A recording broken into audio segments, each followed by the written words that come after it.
All right, party peoples of the interwebs, it is Sunday, it is Mother's Day. We've got a show in less than 2 hours. I've got to put together a chair that my wife ordered for herself for a Mother's Day present, so I've got some stuff to do before our Sunday show. But one thing, in addition to reminding everybody that Sunday nights is the Viva Barnes Law Sunday Night Law Extravaganza, we're going to do a quick summary of Stormy Daniels' testimony and a bombshell that seems to have been ignored by the media from one Michael Avenatti from his prison cell. What better way to celebrate Mother's Day than going over the testimony of an adult porn star who is trying to humiliate Donald Trump on the stand? Because, bottom line, there was no evidentiary value to Stormy Daniels' testimony. It was intended only for humiliation value. Stormy Daniels, as you all know, was one of the two star witnesses in this Trump persecution, the bogus 34-charge felony indictment, because it is alleged that the $130,000 that went to pay off Stormy Daniels for her silence, the catch and kill, was mislabeled, concealed in the books and ledgers of the Trump Corporation.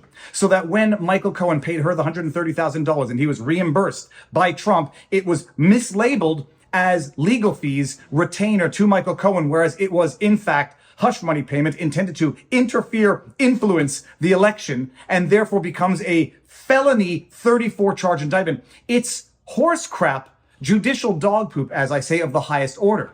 Stormy Daniels was on the stand for damn near 2 days. It was devastating testimony, not for Trump, but for the prosecution, but they don't care. Stormy Daniels had absolutely nothing of material value, of evidentiary value to present. Whether or not they actually had an affair is irrelevant to the 34 felony charge indictment. It's irrelevant. If they didn't have an affair, he still paid her to be quiet. If they did have an affair, he paid her to be quiet. So it's not whether or not they actually had an affair that is relevant at all to proving beyond a reasonable doubt that there was felonious covering up of payments to interfere or influence with the election. It didn't matter what they did or did not do. But they called Stormy Daniels not because she had any probative value for evidence as relates to the actual alleged crime, which was mislabeling payments. They brought her up strictly to humiliate Trump.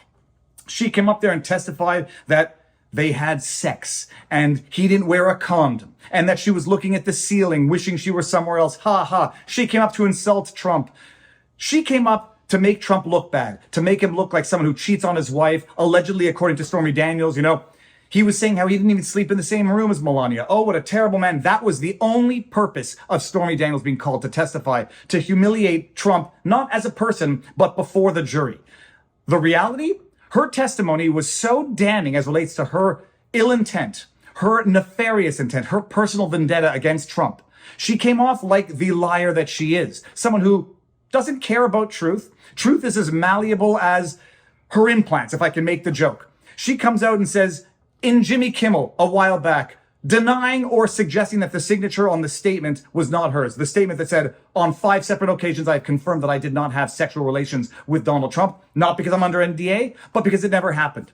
Oh, she sort of cast doubt as to whether or not that was her actual signature. During her testimony, she comes out and says, yeah, this was never about the money, but it was about the money.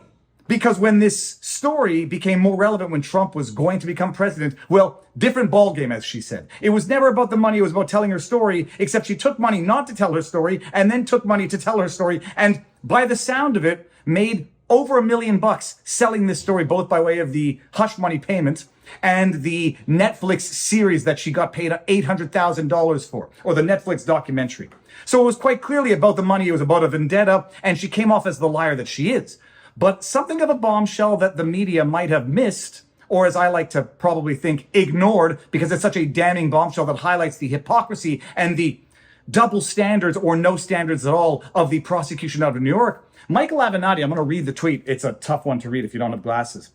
Michael Avenatti, from his prison cell, tweeted out this. I'm going to take my glasses off. You're going to see my ugly face again. Here's my statement regarding the testimony of Stormy Daniels. Will District Attorney Bragg pursue charges against her for falsification of business records, fraud, etc.? What you might have not recalled, although it came out during her testimony, is that Stormy Daniels owes Trump over $500,000 in legal fees and other expenses for her frivolous lawsuits against him. She has vowed never to pay him 1 penny. She has vowed to go to jail before paying Donald Trump. She owes him a ton of money.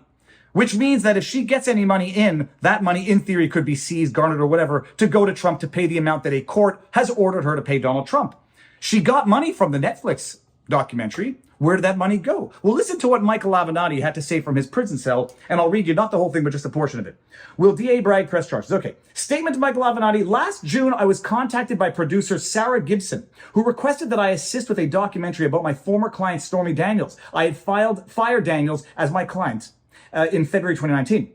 On June 25, 2023, at 12:09 p.m., PT, Pacific time, I spoke with Ms. Gibson by phone on a recorded line because he's in prison, and asked her a number of questions so I could determine whether I would agree to participate. I was particularly interested in knowing whether the project was going to be legitimate and fair, or instead a puff piece designed to put Daniels in a favorable light while ignoring facts and trashing me and Donald Trump. I wanted nothing to do with the project if it was the latter. My first question to Ms. Gibson when we spoke was whether Daniels was being paid for the documentary. I asked this question because if she was being paid for the documentary, or the doc as he says, it would be a clear indication to me that the project lacked integrity, would be one-sided and controlled by Daniels. Ms. Gibson told me that Daniels was being paid for the documentary, but that because she owed Trump hundreds of thousands of dollars from a judgment Trump was trying to collect from Daniels, Daniels, Gibsons, and others had come up with a plan that would allow Daniels to be secretly paid while at the same time keeping the payments from Trump and his attorneys. Among other things, she told me that they had fictionally, quote, optioned, end quote, the rights to Daniels' book and then routed the money Daniels demanded through a fabricated, quote, trust, end quote, that had been set up with the name of Daniels' daughter, all to hide the money from Trump and avoid paying the judgment. And it goes on, but the rest of it is not so relevant. So in order to circumvent having the money, to pay the money that she owes to Trump, they allegedly concocted a scheme to conceal the payments that Stormy Daniels was getting for her participation in this documentary, i.e. doing exactly what they are accusing Trump of having done, despite Trump not having done it. You will recall they labeled the payments to Michael Cohen as legal fees or retainer, $35,000 a month, because it was. Because according to other testimony from other witnesses that came this week, that's what it was. That's what Michael Cohen said it was. Michael Cohen said it was. But they accused Trump of falsifying business records, falsifying payment records to conceal the actual intent behind the payment.